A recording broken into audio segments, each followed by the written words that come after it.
Buenas tardes para todas y para todos. Hoy voy a continuar con algunos videos sobre pensadores colombianos. Específicamente me voy a centrar en Fernando González Ochoa, y esto se titula Fernando González Ochoa, un filósofo de la cultura y de la vida.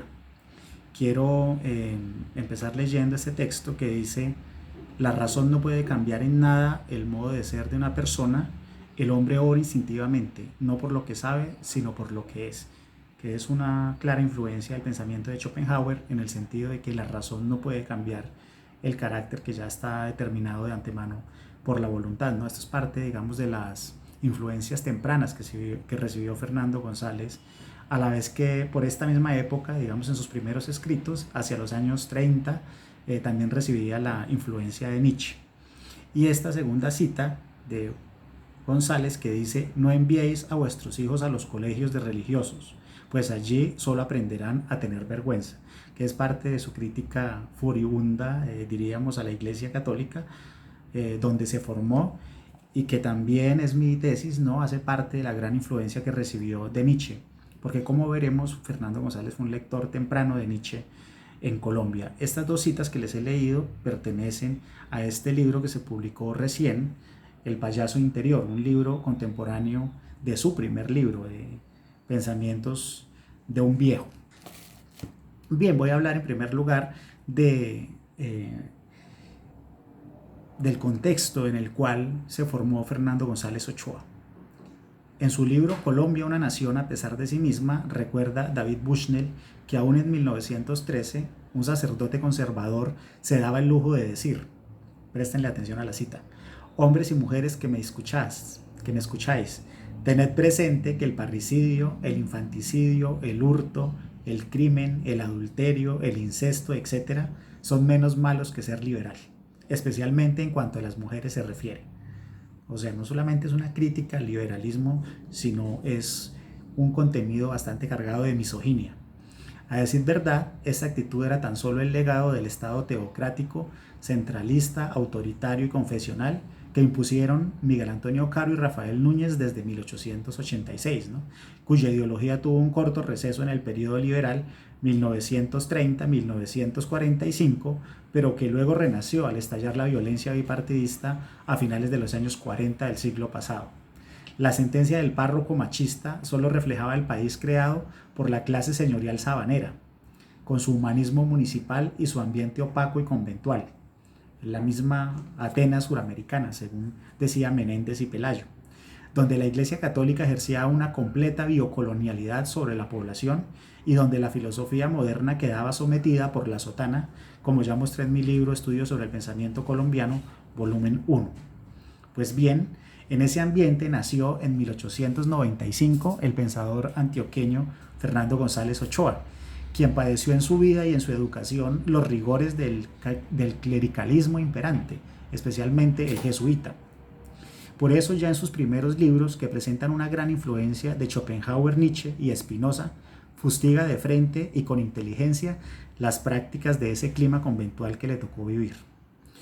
En su libro El payaso interior, del cual ya les leí algunos apartes, escrito por la misma época de Pensamientos de un viejo, es decir, hacia 1916, pero publicado por la Universidad de AFIT de Medellín en el año 2005, sostiene: el hombre no debe avergonzarse de sí mismo.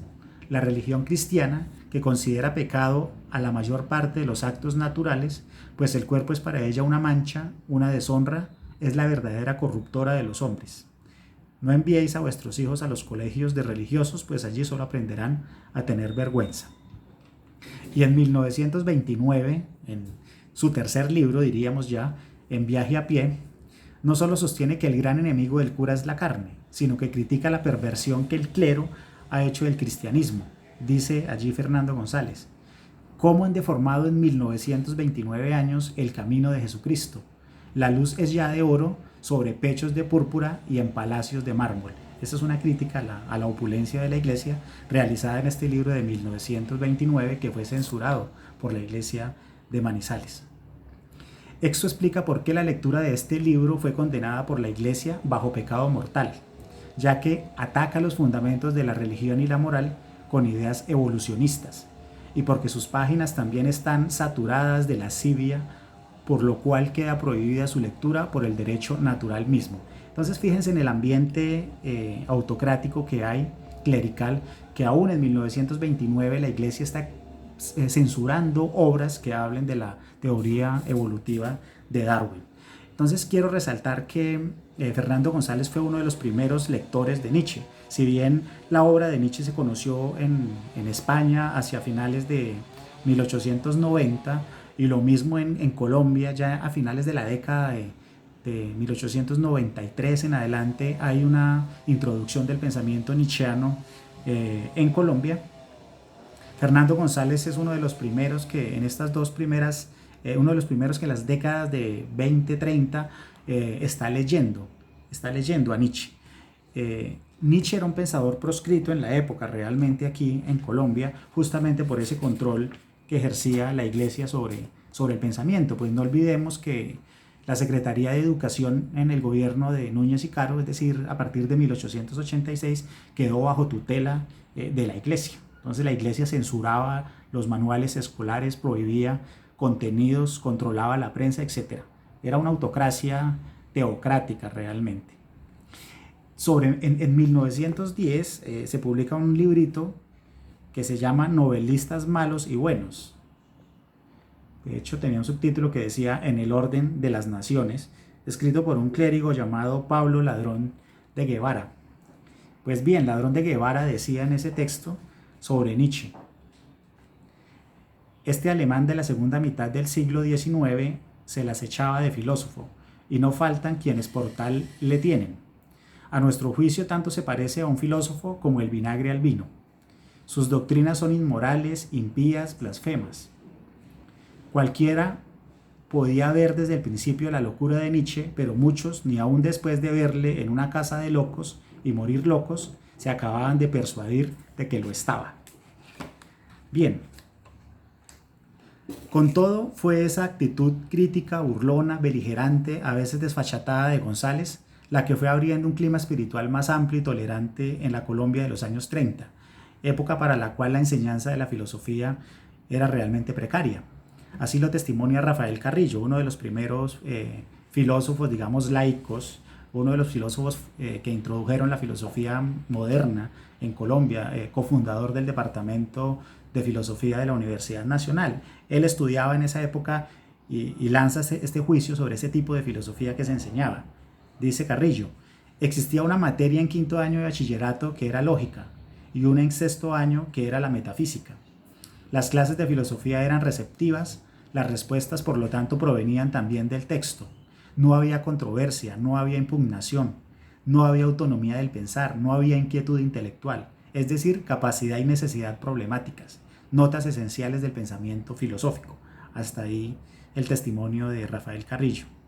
González, con su crítica, controversia, irreverencia, cuestionamiento al clero y a la realidad política, ayudó a sentar los pivotes de un pensamiento crítico y problematizador entre nosotros, lo cual dio fruto en ese temporis partus que fue la creación del Instituto de Filosofía de la Universidad Nacional de Colombia en 1946.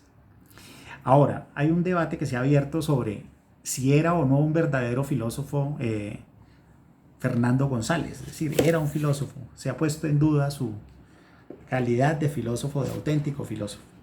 Pues bien, yo quiero recordarles que en este texto,